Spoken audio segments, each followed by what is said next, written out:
Leite, coalho, fermento, sal e empreendedorismo. Do que é feito o queijo artesanal? O que o empreendedorismo faz na produção do queijo, na agricultura como um todo? É o nosso jeito diferente de falar sobre agronegócio, que hoje destaca o empreendedorismo no campo. O AgroB entra no ar agora.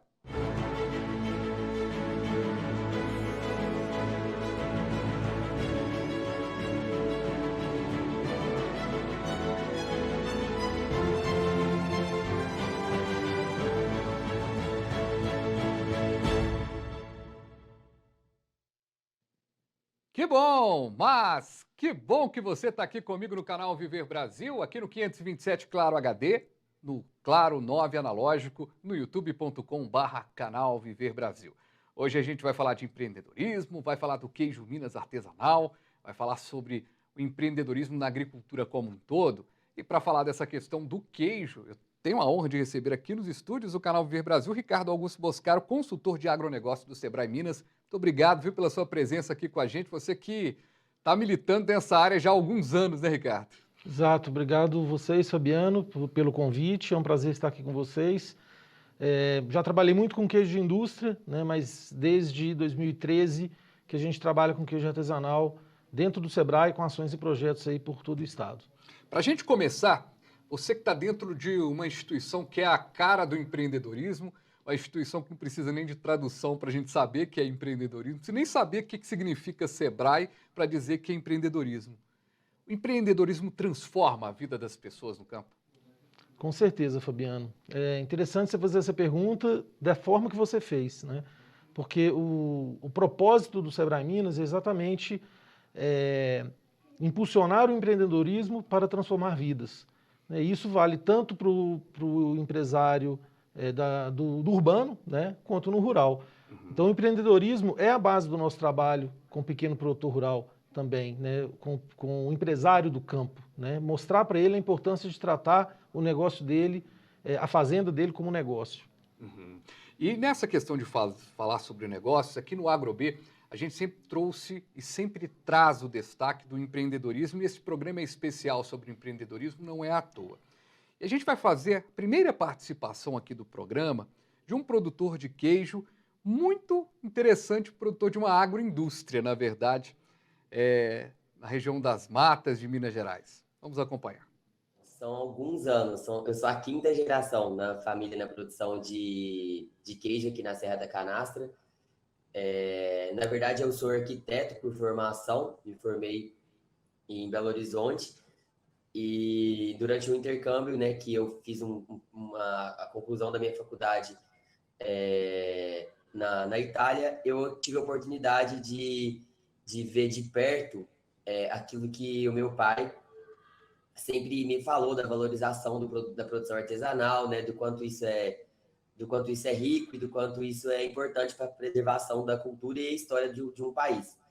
E lá eu pude visitar alguns lugares em que a produção de vinho e de algumas charcutarias, né, ultrapassavam já a 10ª geração. E acabou que foi de fora que eu consegui ver a grandeza de tudo isso, do quão rico, né, é o nosso país, a nossa região, especificamente aqui a Canastra, onde eu estou inserido. E de lá eu já desembarquei direto em São Roque e já não quis né, continuar mais nas cidades grandes e quis retomar a produção. Hoje a gente, desde que eu cheguei, a gente já conseguiu, né, o antigo CISB, hoje já o selo Arte, a queijaria já é toda registrada sanitariamente, fiscalmente. Somos uma pequena empresa, né, uma agroindústria de produção artesanal. Nós contamos hoje com, se eu não me engano, 15 colaboradores e uma produção de 600 litros de leite. Isso tudo é possível, né, é viável graças à valorização do queijo, né, o reconhecimento que a gente tem tido ao longo dos anos na produção, e também ao sistema de organização que a gente vem implantando dentro aqui da roça da cidade. Como ele bem disse, da Serra da Canastra e não da Zona da Mata, como eu disse. E ele tem uma história muito legal, né? Porque ele narra pra gente e é uma força do que o que é o novo campo hoje no que diz respeito ao empreendedorismo, né? Rapaz, vai lá, faz arquitetura, está num outro, né, um outro prisma ali na carreira, de repente faz uma visita à França para encerrar o curso e lá ele percebe, poxa, vou trazer isso aqui para... Lá em Minas Gerais a gente consegue fazer muito melhor, e é um cara empreendedor que vai para a feira, que batalha, é a cara desse novo produtor, não é que o antigo produtor que já está há mais tempo não tem essa força, mas essa turma tem uma juventude aí interessante para o meio empreendedor, né? Sim, Fabiano. Inclusive, eu conheço a história do Hugo, né? Isso. Essa viagem para a França, eu estava também nessa viagem, né? Foi um número maior de pessoas e a gente estava junto lá. O Hugo é um bom exemplo do empreendedorismo na zona rural, né? Então, quando ele voltou para a roça, né? E a produção de queijo na família dele já é tradição, já vem do talvez bisavô dele, mas do avô com certeza. Ele modificou todo o processo dentro da queijaria, né?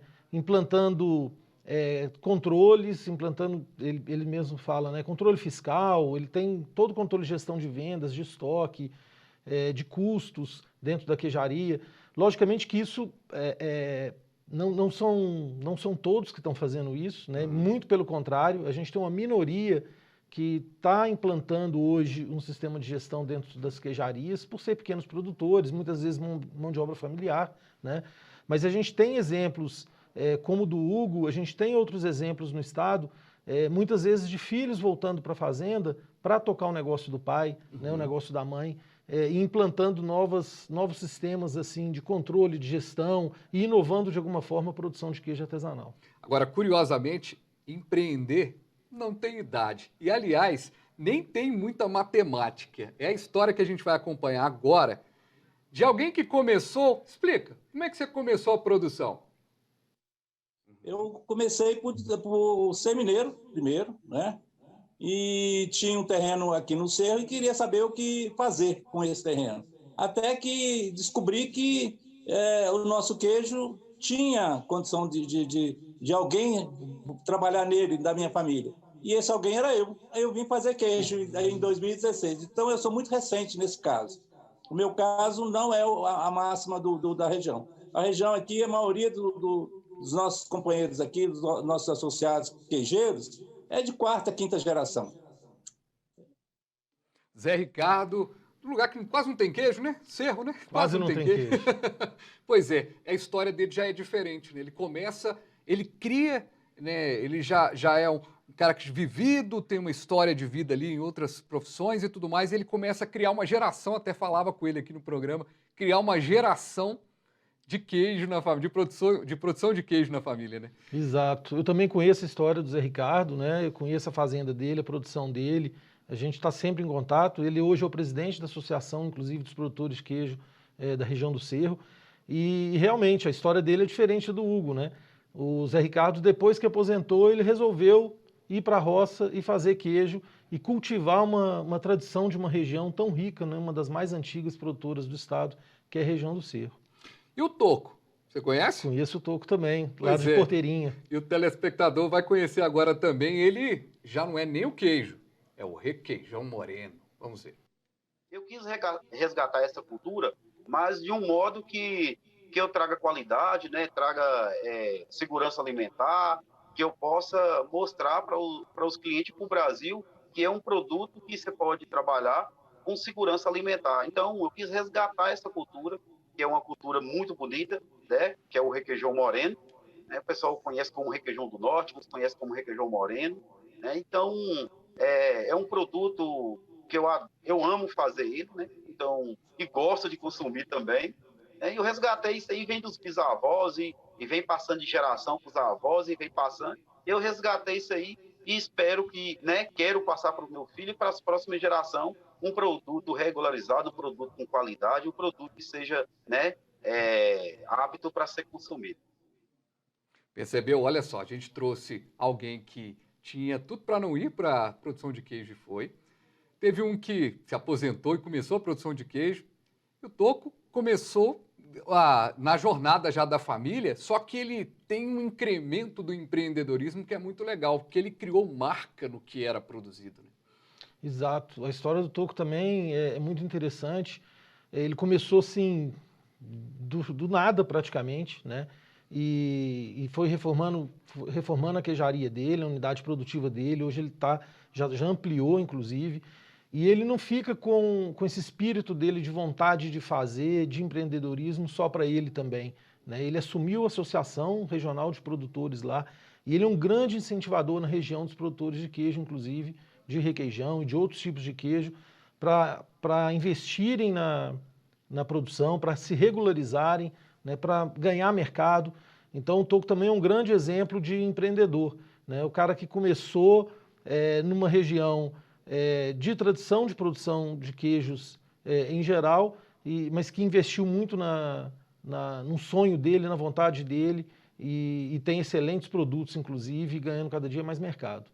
E nesse papel empreendedor que transforma, vamos ouvir esse depoimento. E a gente percebe que sempre o agropecuário a gente costumava olhar para as grandes propriedades, para os grandes produtores, para as grandes indústrias. E hoje você consegue ter, né, pequenas propriedades estritamente familiares, trabalhando o pai, a mãe, o filho e outros familiares ao redor, produzindo produtos típicos de Minas Gerais. E o queijo é um grande exemplar disso. E traz desenvolvimento regional, aquece a economia local e, ao mesmo tempo, também começa a trazer também já uma indústria do queijo. Por quê? Porque você já tem chefes de cozinha, você tem feiras, espaços, né, separados e destinados exclusivamente para esse produto genuíno. Em Minas Gerais, a gente pode dizer que está na vanguarda, né, porque o nosso estado, tradicionalmente, que começou pela mineração, o queijo que começou a ser produzido para alimentar essas pessoas que trabalhavam na mineração. E nós exportamos esse queijo para outros estados. Então, hoje você tem uma força muito grande do queijo artesanal em outros estados do país, e em outros estados que nem tinham tanta tradição. Então, hoje ganha corpo, ganha força e ajuda esse desenvolvimento total do nosso país na produção de queijos artesanais. E quem sabe um dia, né, e nós vamos chegar lá, na verdade, equiparar a grandes países europeus, sobretudo na produção de queijos artesanais. Esse é o Gilson Salles, que é da Secretaria de Agricultura e Pecuária, e aqui a gente está falando do empreendedorismo raiz mesmo, né? Não é aquele de palco que vai falar, que vai transformar, é aquele que planeja, que trabalha e tudo mais. É uma realidade, a gente está falando aqui, trazendo exemplos positivos para transformar mesmo. Já que a ideia do empreendedorismo é transformar, por que não fazer um programa para mostrar essa força? Mas a gente precisa caminhar ainda muito, tem muito caminho pela frente. Tem sim, Fabiano. A produção de queijo artesanal, o Gilson chegou a comentar sobre isso, né? A produção de queijo artesanal ela é muito tradicional em Minas Gerais, né? Então é cultural. A gente vê um movimento de produção de queijos artesanais em outros estados, como São Paulo, por exemplo, de queijos inovadores, queijos autorais. Aqui em Minas esse movimento é pequeno ainda, mesmo porque a gente precisa também defender e cultivar a nossa tradição, né? O nosso queijo ele é tradicional, o nosso produtor, as famílias que estão envolvidas nessa atividade são famílias tradicionais no campo, né? A gente tem visto um movimento de gente da cidade indo para o campo, inclusive adquirindo fazendas, pessoas de outros segmentos econômicos investindo nisso, né? Mas eu acredito sim que o queijo artesanal tem muito que evoluir, porque é um mercado que a grande minoria dos produtores está regularizado. Então, para o mercado formal, a gente tem poucos produtores formalizados, né? Que estão aptos a vender formalmente no mercado. O consumidor brasileiro, o consumo de queijo pelo brasileiro ainda é baixo, em torno de 6 quilos por habitante ano, né? E a gente tem como avançar muito nisso, tem exemplos de países aí com 15, 20 quilos habitante ano. E o mercado de queijo artesanal ele tem crescido, né? As pessoas têm buscado os produtos locais, os produtos de origem, né? Os produtos que vêm de algum lugar, que contam uma história, conta a história do local, da região, do próprio produtor. Então, acho que a gente precisa investir nisso, nas nossas tradições, sim, inovar aonde pode, mas contar para o consumidor essa história, essa tradição do nosso queijo e a peculiaridade, né, a exclusividade de cada origem produtora que a gente tem no estado. Perfeito. Estamos conversando aqui no AgroB hoje com o Ricardo Augusto Boscaro, consultor de agronegócio do Sebrae Minas. Ricardo, a gente vai para o intervalo, mas tem muito mais história de empreendedorismo e também as suas dicas importantes e análises aqui também. Vamos para um breve intervalo e a gente volta aqui no nosso canal Viver Brasil.